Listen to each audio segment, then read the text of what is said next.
안녕하십니까.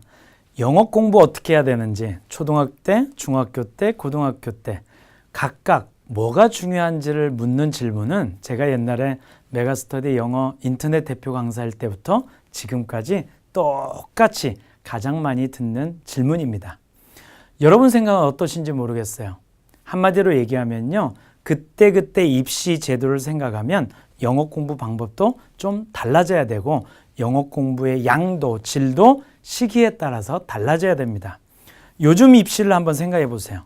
이제 내년부터 영어 공부의 중요한 변수는 수능의 절대평가입니다. 즉 1등급, 2등급, 3등급, A, B, C, D 이렇게 몇 등급인가만 중요하지 그 다음에 이게 몇 등이고 점수가 1점 더, 2점 더 중요하지 않습니다.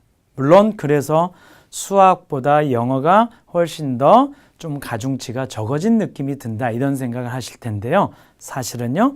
영어는 역시 영수의 한 과목입니다. 무슨 말씀이냐? 영어를 어떻게 하느냐, 얼마나 하느냐 이거에 따라서 전체 입시의 성공과 실패가 갈라집니다. 무슨 말씀이냐? 절대평가를 한다는 것은요.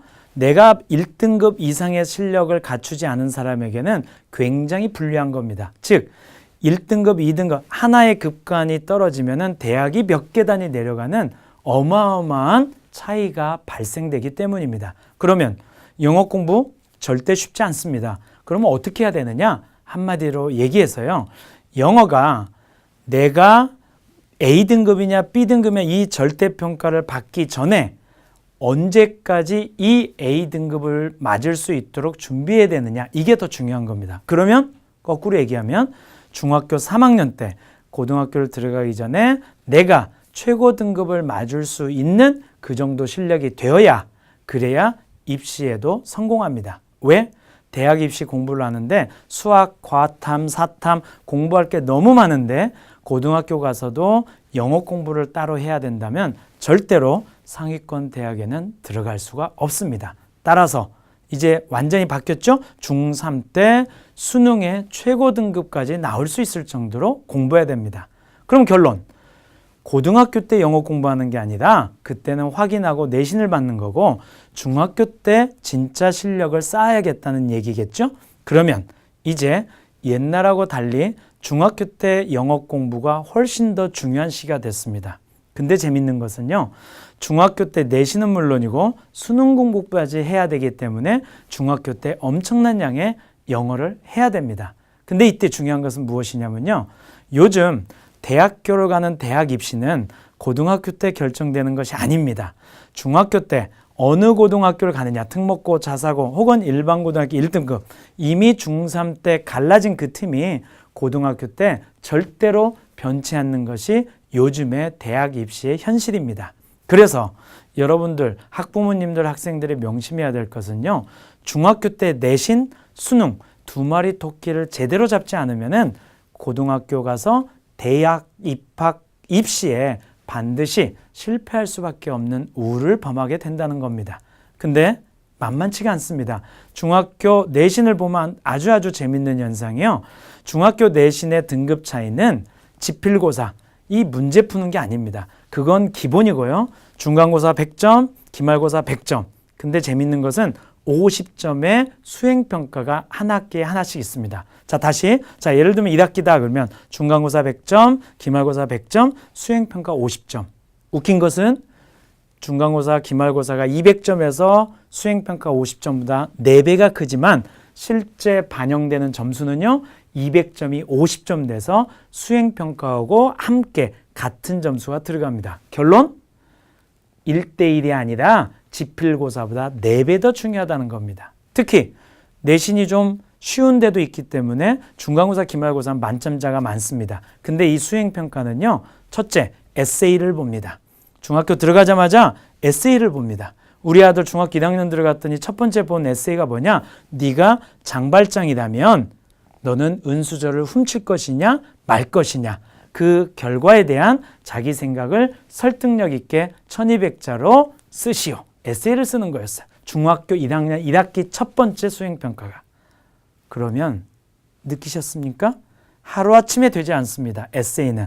물론 수행평가는 에세이 말고도 스피킹도 있습니다. 즉 이제 교육부에서 지침으로 내린 영어의 아웃풋 잉글리시, 말하고 쓰고 듣고 읽고 이런 인풋 영어보다 아웃풋 영어를 더 신경 쓰라는 것이죠.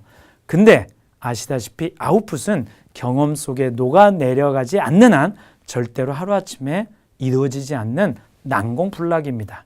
그래서 결론적으로 얘기하면 에세이를 또 스피킹을 제대로 하려면 초등학교 때 영어 교육이 그만큼 4, 5, 6학년 때까지 훈련이 되어 있어야 중학교 때 내신도 나오고 그리고 수능도 볼 수 있는 그런 패러다임이 바로 지금의 영어 입시입니다. 결론부터 아시겠죠?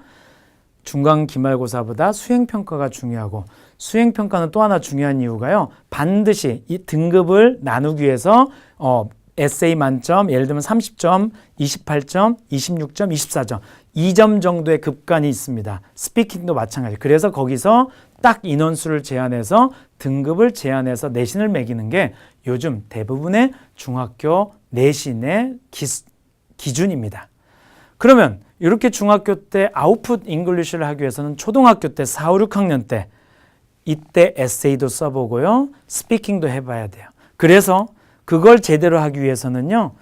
듣기, 말하기, 읽기, 쓰기 4개의 영역이 조화를 이루어야 되고 그리고 단순히 그냥 듣기, 말하기, 읽기, 쓰기가 아니라 진짜 기억할 수 있는, 써먹을 수 있는 이런 실용 영어가 같이 나와야 줘야 된다는 겁니다. 그래서 결론, 영어 공부가 입시에 아직도 중요한데 중학교 때 특히 입시가 중요한데 초등학교 때 어떻게 준비하느냐. 자연스럽게 영어에 노출되고 자연스럽게 아웃풋 잉글리시 말하고 쓰는 연습이 되지 않으면 절대로 영어는 우리 아이들을 행복하게 하기는커녕 불행하게 만드는 최악의 과목이 될 수 있다는 겁니다. 이런 입시의 패러다임을 잘 부모님들이 아시고 그거에 맞춰서 영어 공부를 한다면 우리 아이들의 영어는 즐거운 영어, 행복한 영어가 될 것입니다.